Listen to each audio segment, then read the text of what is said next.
una frase que muchas veces escuchamos de quienes o no conocen toda la realidad o no manejan todas las cifras, de quienes ven una temporada con lluvia y afirman que, por lo tanto, el acceso al agua no es tan viejo. Bueno, eso no es verdad y hoy veremos por qué. Bienvenidos a una nueva plataforma, a un nuevo proyecto. Esto es Código Abierto, el podcast de la Facultad de Derecho UC. Bienvenidos a un nuevo capítulo de Código Abierto. Mi nombre es Alberto Labra, director de Comunicaciones de la Facultad de Derecho UC, y hoy hablaremos de sequía y cambio climático, de los problemas que esto genera en la agricultura y en el consumo humano, de las restricciones que se generan en materia de acceso al agua y de las posibilidades que pueden entregar una serie de investigaciones que se están realizando. Para eso conversaremos hoy con Guillermo Donoso, director del Centro de Derecho y Gestión de Aguas UC, y Daniela Rivera, integrante de ese centro y académica de Derecho UC. Bienvenidos a los dos. Muchas gracias. Gracias por estar aquí.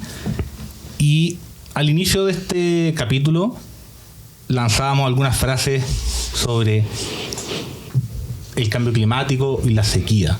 Ese es un tema que pareciera no estar resuelto para ciertos sectores que plantean que esa realidad como que no fuera tan grave. Entonces quería partir preguntándole a ustedes qué tan grave es la situación de cambio climático, pero de la sequía en particular y el acceso al agua.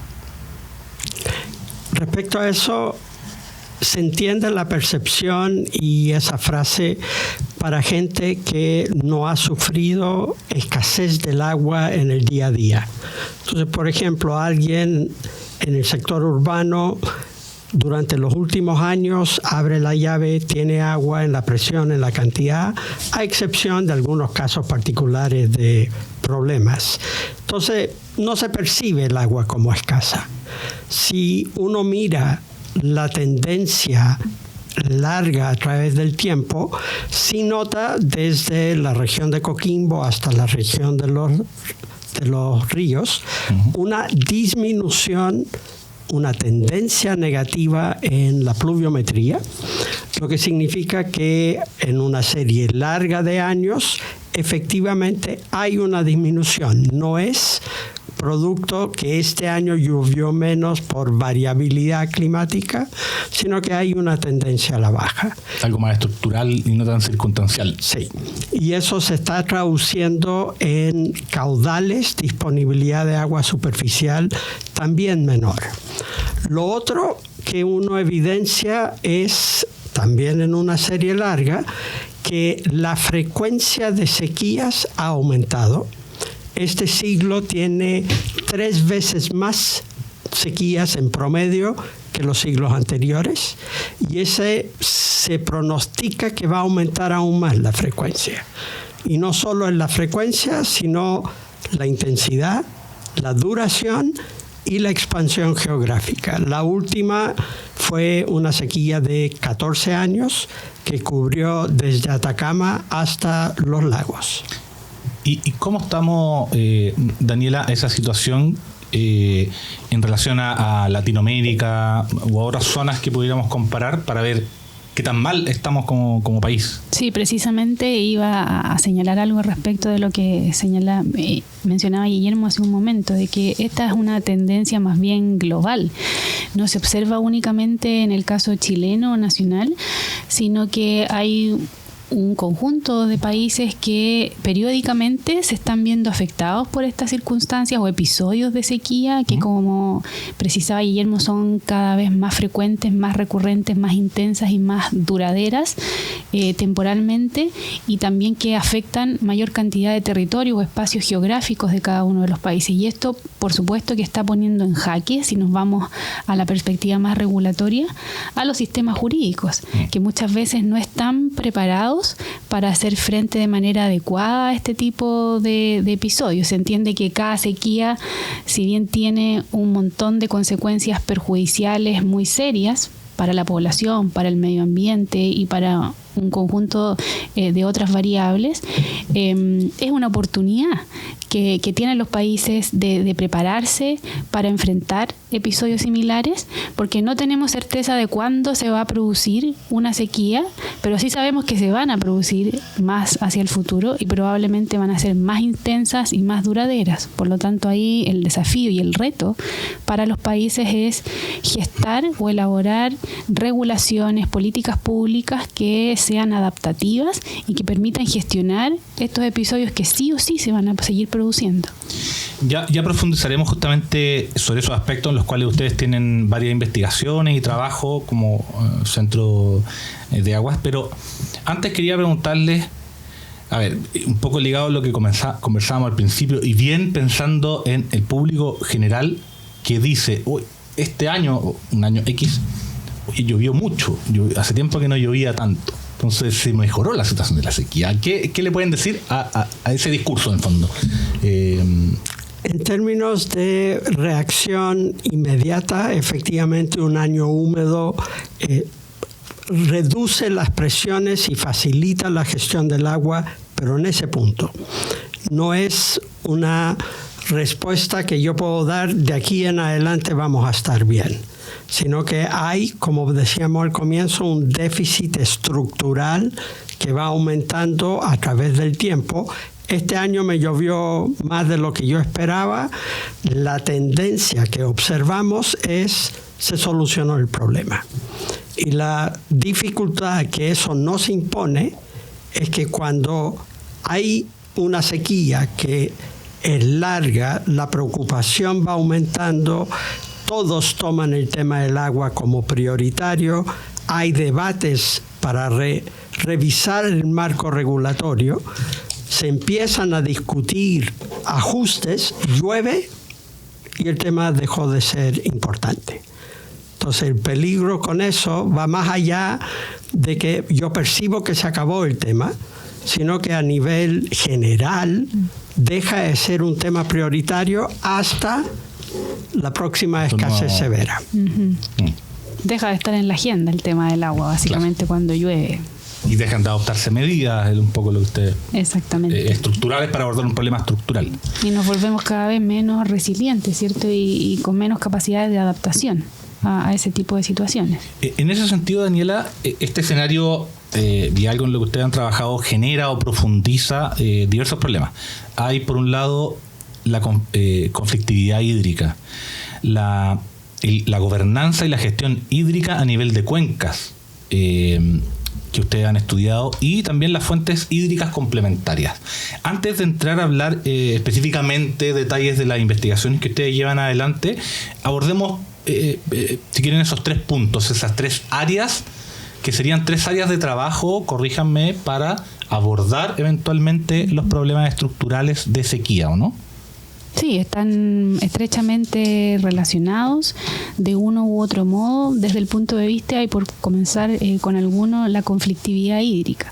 Normalmente se piensa, o en algunos casos hay evidencias que eso efectivamente ocurre, que ante situaciones de disminución de la disponibilidad hídrica, de episodios de sequía particularmente severos, hay un incremento de la conflictividad. Y eso es una consecuencia más o menos lógica, porque tenemos menor cantidad de agua para satisfacer necesidades... A la misma cantidad de personas. Exactamente, necesidades y actividades que son cada vez más crecientes. Por lo tanto, tiene cierta correlación que si eso ocurre, la posibilidad de que se generen conflictos o controversias entre usuarios o entre esos usuarios y los organismos públicos o administrativos que tienen competencia en temas de administración de aguas, las diferencias van a aumentar y las posibilidades de conflicto también crecen. Ahora nosotros estamos precisamente desarrollando un estudio en ese sentido para tratar precisamente de establecer cuáles son las causales o los gatillantes de esa conflictividad en nuestro país, y todavía no logramos establecer con certeza qué peso tiene la sequía o situaciones puntuales asociadas a disponibilidad de agua o disponibilidad de recursos hídricos como causa de esos conflictos. Es decir, para ver si te sigo bien, falta determinar el peso de la sequía, del problema estructural, llamémosle, o el peso está dado por otros factores como cosas circunstanciales, por ejemplo, una persona que tiene, no sé, acceso a napas subterráneas, o que se apropió de cierta agua, si podemos precisar un poquito. Muchos de los conflictos se generan por la escasez relativa. A mayor escasez, mayor competencia por el recurso escaso. El mero hecho de estar cada vez compitiendo más abre la puerta a conflictos. Una de las formas en que se genera esta escasez alta, severa, que genera mucha competencia y gatilla más conflictos, es una sequía. Sin embargo, yo puedo tener una situación de escasez relativa estructural. Tomemos cualquier cuenca en el extremo norte, que tiene una escasez eterna estructural. Si hay un crecimiento poblacional fuerte, hay una migración, que es el que crece en la ciudad, aumenta fuertemente la demanda por agua potable. Entonces hay más presión todavía. Aumentamos la superficie agrícola, aumentamos la actividad minera. Todo eso va aumentando la presión sobre el recurso, y sin sequía yo puedo tener conflictos. Entonces es quiénes usan el agua, cuánto es la necesidad a satisfacer de cada usuario, cuál es la característica sociodemográfica, económica de la población, y así hay una serie de factores. Ese es, bueno, un proyecto Fondesit regular que están llevando de manera interdisciplinaria, ¿cierto?, para abordar ese tema. Y hay dos más que son, uno un proyecto ANIT, del concurso Anillo de Investigación, que se llama Gobernanza, o sea, que es sobre gobernanza y gestión hídrica a nivel de cuenca. Y abordemos ese punto y después cerramos esta parte con la tercera iniciativa que ustedes están trabajando en esta materia. Si yo parto en el tema del proyecto Anillo, financiado por ANIT, la hipótesis que surge de revisión bibliográfica en los textos es que si uno logra una gobernanza efectiva, logra reducir la conflictividad. Mejor gobernanza, menos conflictividad. Y eso se levanta, por ejemplo, de una revisión exhaustiva que hicimos de la literatura, una revisión sistemática, donde se evidencia que en las zonas de menor conflicto tienen mejor gobernanza. Y uno de los mecanismos de gobernanza que más inciden en bajar la conflictividad es una gobernanza a nivel local, descentralizada, participativa. Y en el caso de Chile, ¿estamos cerca o muy lejos de una administración descentralizada y local? A ver, hay distintas formas de aproximarnos a esa pregunta, pero básicamente una de las circunstancias que nosotros observamos al momento de formular la propuesta que finalmente fue adjudicada en este concurso ANID se dio precisamente hace algunos años atrás, cuando se estaba implementando una política pública asociada a la creación, no es verdad, de organismos de cuenca piloto en las 16 regiones del país, política que luego fue abandonada, que no prosiguió por una serie de factores o circunstancias, pero nosotros igualmente ya teníamos la investigación, continuamos con ella, y a través de la revisión de lo que está pasando en otros países en este ámbito, hemos podido advertir cómo la gobernanza y la gestión hídrica a nivel de cuencas es una práctica totalmente consolidada, que tiene más o menos niveles de desarrollo en distintos países. Cada país se da modelos que pueden ser similares o no para llevar a cabo esta gobernanza o esta gestión hídrica a nivel de cuencas, pero todavía Chile tiene mucho por hacer y tenemos todavía mucho camino que recorrer en este sentido. El problema o los desafíos, las brechas que tenemos están sobrediagnosticadas, ya desde hace muchísimos años se ha establecido y hay un consenso en que hay que avanzar en materializar una gestión hídrica a nivel de cuencas más efectiva. Más descentralizada. Exacto, pero no logramos ponernos de acuerdo en cuál es el mecanismo para materializar eso.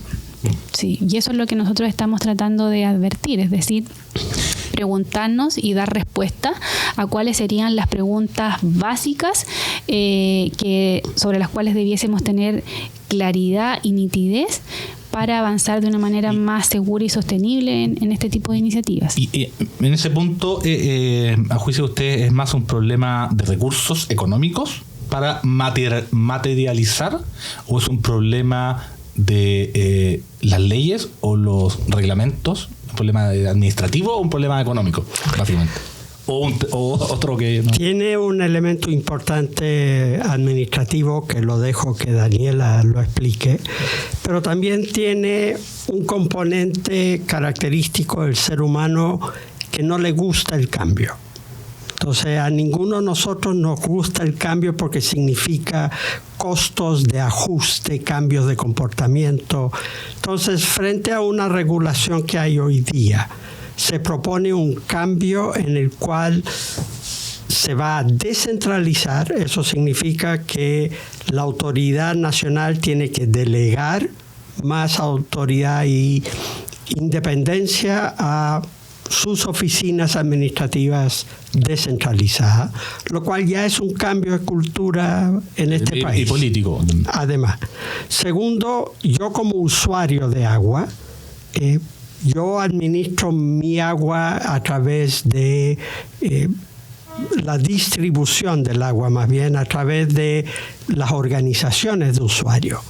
Entonces surge esta iniciativa sin mayor claridad de las preguntas que planteaba Daniela. Uh-huh. ¿Qué es lo que va a hacer? ¿Cómo lo va a hacer? Perfecto. ¿Qué atribuciones? Entonces yo enfrento incertidumbre y empiezo a generar rechazos y se dificulta implementar el cambio. Y hay modelos, tú Daniela mencionabas lo que pasa en otros países, pero no sé si podemos conversar sobre qué modelos positivos hay a seguir en otros países del mundo, ya no en el diagnóstico, que como tú planteas ya estaba claro, uh-huh, sino que en solucionar estos temas. Sí, hay... Siempre es importante tener como uno de los componentes de toda investigación esta revisión de experiencias internacionales, tanto exitosas como aquellas que también han tenido algunos problemas en su implementación, para identificar cuáles han sido esas falencias y tratar de no repetirlas en nuestro caso.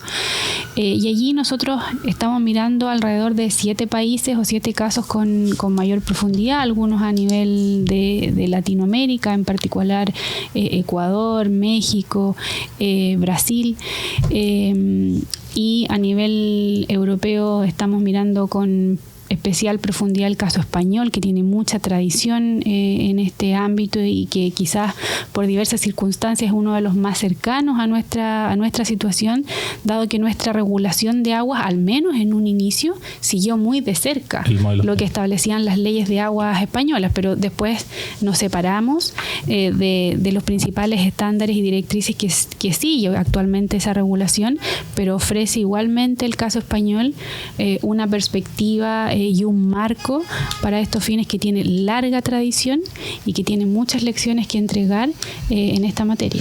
Y esos serían los países que tú mencionaste, serían países, voy a preguntar una cosa que quizás puede ser obvia, pero no, países que tienen problemas de agua y a la vez son modelos positivos de cómo lo han enfrentado, ¿o hay de todo ahí? Son países que tienen problemas de agua, igual que Chile, en el sentido que no es todo el país. Claro. España, hay zonas de mucha escasez, hay zonas de abundancia de agua. Entonces, son países parecidos con diversidad climática, diversidad hídrica. Varios de los que estamos mirando tienen lecciones muy positivas. España, Francia, Australia, algunos de los latinoamericanos, pero también hay muchas lecciones de qué problemas tuvieron al implementarlo. Y como dijo Daniela, uno tiende a mirar solo lo exitoso, pero si uno mira, particularmente en el contexto latinoamericano, qué no funcionó y por qué no funcionó, tengo mensajes de cómo evitar esos errores. ¿Y por dónde, a grandes rasgos, a grandes rasgos por dónde están los problemas, porque ahí están mirando como al futuro. Hoy un país que hizo algo, ¿con qué cuellos de botella o problemas se toparon en términos generales? ¿Cuáles serían? En términos de algunos problemas, después Daniela puede ahondar. Uno es el financiero. ¿Cómo se financia? Si yo parto de una gobernanza, regulación, por ejemplo, el caso nuestro, centralizada, con un presupuesto, que después podemos discutir si es suficiente o no, pero si yo descentralizo, doy más atribuciones, más mandatos a más organizaciones, pero con el mismo presupuesto, claro, esto no va a funcionar. Entonces, un tema es el presupuesto. El segundo es de quién dependen estas organizaciones. En algunos países, como Brasil, ellos dependen del Ministerio de Medio Ambiente. En otros países, como Perú, dependen del Ministerio de Agricultura. ¿Cuál es la evidencia que levantan ellos? Cuando está en agricultura hay captura de agricultura. Entonces, el foco de ustedes es mejorar la situación para agricultura. En medio ambiente, el foco es ambiental. Porque cada ministerio va a querer, uno supone, robustecer su área de influencia. Entonces, ahí una de las lecciones que uno empieza a ver es: lo ideal es que esta organización administrativa no esté adscrita por lo menos a un ministerio que sea sectorial. Más interdisciplinaria, que igual se vincula con cómo ustedes están llevando estas investigaciones, que es de manera interdisciplinaria. Entonces ahí uno va recogiendo algunas lecciones interesantes. Y ahí quizás desde el punto de vista más jurídico y regulatorio, otro tema que también hemos observado, que cuando hemos podido visitar otros países asociados a los casos de estudio que estamos viendo, una de las recomendaciones que siempre nos sugieren es que cuando se decide crear leyes, normas que regulen este tema, porque se requiere que haya normas que establezcan con mucha claridad este tema, sean leyes que establezcan estructuras lo más simples posibles, no demasiado rígidas, con tanta burocracia, con tanta cantidad de organismos o divisiones internas, porque eso dificulta después la implementación práctica, además del tema de recursos o presupuesto financiero. Y además, por lo que hemos podido también observar, y que creo que es algo que vemos cotidianamente en temas de agua en nuestro país, hay un tema también de voluntades políticas, de tomar las decisiones que corresponda en este sentido. Lo decíamos antes, este tema ya está en exceso diagnosticado, necesitamos tomar medidas, acciones, posibilidades y alternativas hay. Tendremos que ponernos de acuerdo en cuál es la más factible y la más apropiada para la realidad nacional, porque no podemos traer y simplemente copiar modelos extranjeros si no tenemos en consideración la realidad local, pero luego se requiere un tema de voluntad política que en nuestro caso ha faltado para avanzar en estos temas y que muchas veces también queda en evidencia cada vez que se empiezan a discutir proyectos de esta u otra índole en materia de agua, en que normalmente son proyectos que tienen una tramitación muy extensa, muy larga, y en que el factor o componente técnico muchas veces está ausente de esa discusión. Terminemos, si les parece, con la tercera área de trabajo que ustedes tienen, que es respecto a las fuentes hídricas complementarias. Si nos pueden explicar cuál es ese trabajo, investigación, y qué luces o señales le ha entregado respecto a posibles soluciones, junto con las otras dos áreas que ya hemos abordado. Esa área es cada vez más relevante de estudiar frente, volviendo al comienzo, a esta escasez creciente estructural. Me falta agua. La reacción primera que tienen las personas es: ¿de dónde obtengo más agua? Y surgen entonces la desalación, surge el reuso, agua niebla, que es otra fuente, agua lluvia bien gestionada. Y es algo que surge aún con más fuerza cuando estamos en plena sequía. Entonces, ¿son fuentes viables? Esa es una pregunta que nos hacemos. Técnicamente, las soluciones están, pero ¿viables por costo? ¿Son viables jurídicamente? ¿Tenemos certeza jurídica para poder implementarlo. ¿Cómo debería hacerlo? Hay países que han tomado una posición muy parecida al empuje nuestro. Tengo una escasez muy fuerte, pongamos una desaladora. La desaladora opera, pero cuando llueve, se termina la sequía, la desaladora queda sin uso. Entonces, ¿es eso eficiente, la inversión necesaria?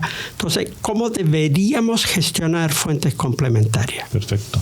Sí, y ahí lo que estamos haciendo en particular por ahora es revisar la viabilidad regulatoria, institucional, económica, en particular del reuso de aguas servidas tratadas, de la desalinización y del agua niebla.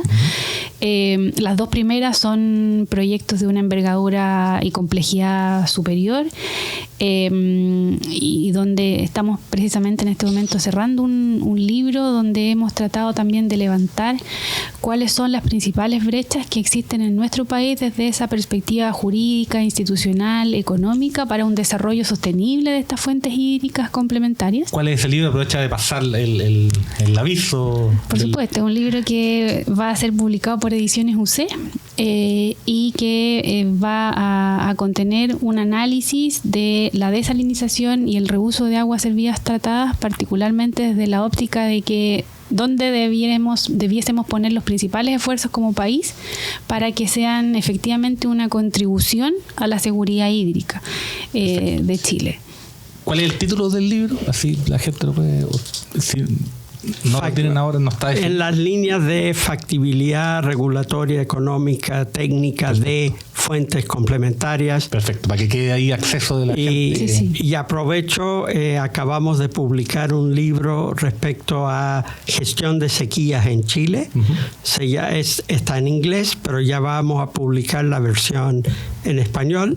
Es Sequías en Chile, impactos, gobernanza y medidas de cómo afrontarlo. Para terminar, dos cosas que aquí pensadas quizás desde lo que cualquier ciudadano podría pensar. El agua de la niebla suena pues, a muy poco volumen, ¿o no? ¿O podría ser que sí se genera todo volumen? A ver, se puede generar la cantidad suficiente, por ejemplo, para una localidad rural. Entonces tienes una localidad rural semiconcentrada que podría ser solución un sistema de servicios sanitarios rurales que típicamente se basa en agua superficial o subterránea. Pero hay algunos de ellos que están en zonas que no hay fuentes, pero sí podríamos alimentarlas con agua niebla. Y ahí uno de los trabajos en fuente complementaria que ha estado trabajando Daniela junto a Camilo del Río, profesor del centro, es mapear dónde podemos cosechar agua niebla, cuál es el volumen, cuál es la factibilidad de que ese volumen sea suficiente para cubrir una necesidad. Sí, ahí próximamente se va a publicar una plataforma que va a ser de libre acceso y donde va a estar establecida la disponibilidad de agua niebla y que normalmente se está dando, en este caso al menos, hasta la región del Maule, sin perjuicio de que ya están habiendo otros estudios que permiten identificar presencia importante de agua niebla en algunas regiones más hacia el sur. Sí. Y allí hay varios proyectos que demuestran la factibilidad de utilizar esta fuente hídrica complementaria, no para abastecer grandes volúmenes de agua, por supuesto, pero sí permite que localidades pequeñas se abastezcan para consumo humano y también está permitiendo el desarrollo de algunas actividades productivas de menor escala, como agricultura, de menor escala por parte de las familias que viven en esas localidades. Perfecto. Y lo último que quería preguntarles, que son cosas que se comentan como en la cultura general, por así decirlo, y que es importante en estas conversaciones desmitificarlas o aterrizarlas. A veces se habla de la posibilidad de trasladar agua del sur del país, de una zona de superávit, a el norte del país. Entonces, ¿qué se imagina uno? Que una gran tubería, eso costaría millones y millones y millones. Entonces, cerremos con eso, si eso es completamente inviable o puede ser viable. ¿Hay ejemplos en otras partes que se ha hecho eso o no? Sí, la idea de trasvases de agua, traer del sur al norte o trasvases entre cuencas, es una iniciativa que ha sido fuertemente implementada, por ejemplo, en California. Ellos obtienen un porcentaje mayoritario de su agua de Colorado. Está en España el trasvase Tajo Segura. Existen ejemplos, y existen en varios otros. En Chile se propuso y se discutieron 2 proyectos que no prosperaron, pero aún están dando vuelta. Uno es un ducto submarino que va trasladando el agua, y otro es un canal por la cordillera usando... ¿Y exorbitantemente caro eso? La inversión en sí es muy alta, pero si tú generas un modelo de negocios donde el usuario paga una tarifa por el metro cúbico que obtiene, en un plazo interesante puede ser viable en términos rentables y recuperación de costo. Pero ahí también hay que tener en consideración que una de las principales observaciones que se han formulado a este tipo de iniciativas es el tema de los impactos medioambientales que eso pudiese tener asociado. Porque habrá que definir muy bien qué cuenca o qué fuente hídrica tiene realmente un superávit. Claro. Porque por el hecho de no existir población o alguna actividad productiva que se está desarrollando en esa área, es porque el agua sobra en ese espacio.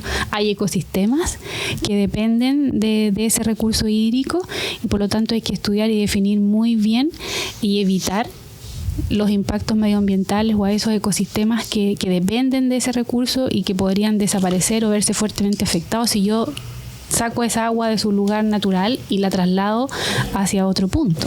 Y nada más para cerrar, una política que genera fuentes nuevas de agua, como estos trasvases, por sí solo, lo único que logra es postergar el problema. Porque tengo un problema de mucha escasez hoy. Entra más agua, el consumo aumenta y voy a llegar exactamente al mismo problema. Entonces, si no se acopla con una gestión de demanda, de mejorar la toma de decisión de cómo se usa el recurso, no es recomendable porque va generando aún mayores impactos.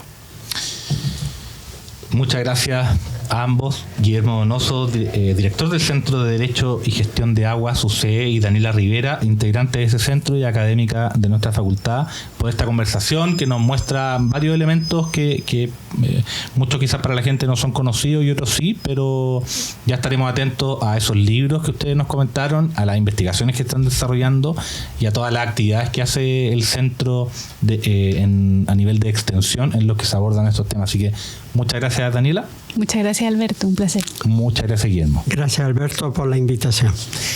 Los dejamos por esta oportunidad. Ya nos encontraremos en otro capítulo de Código Abierto, el podcast de la Facultad de Derecho UC. Nos pueden escuchar en Spotify, en el canal de YouTube de la facultad y también en la página web derecho.uc.cl.